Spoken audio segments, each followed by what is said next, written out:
Chapter 1. Now these are the names of the sons of Israel who came into Egypt.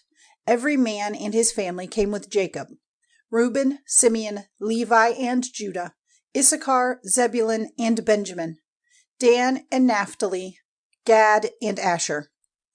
All the offspring of Jacob were 70 persons, and Joseph had come to Egypt before them.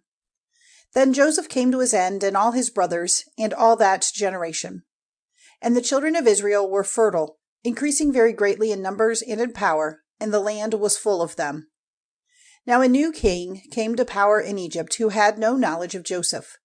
And he said to his people, See, the people of Israel are greater in number and in power than we are. Let us take care, for fear that their numbers may become even greater, and if there is a war, they may be joined with those who are against us, and make an attack on us, and go up out of the land. So they put overseers of forced work over them, in order to make their strength less by the weight of their work. And they made store towns for Pharaoh, Pithom, and Ramesses. But the more cruel they were to them, the more their number increased, till all the land was full of them.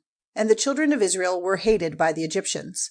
And they gave the children of Israel even harder work to do, and made their lives bitter with hard work, making building material and bricks, and doing all sorts of work in the fields under the hardest conditions. And the king of Egypt said to the Hebrew women who gave help at the time of childbirth, the name of the one was Shiphrah, and the name of the other Puah.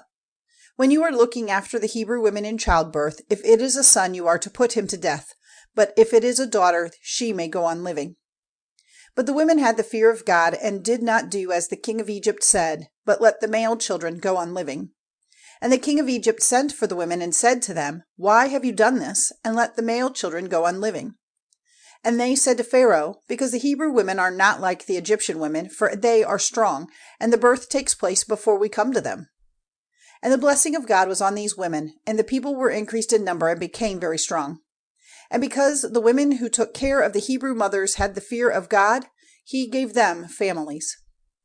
And Pharaoh gave orders to all his people, saying, Every son who comes to birth is to be put into the river, but every daughter may go on living.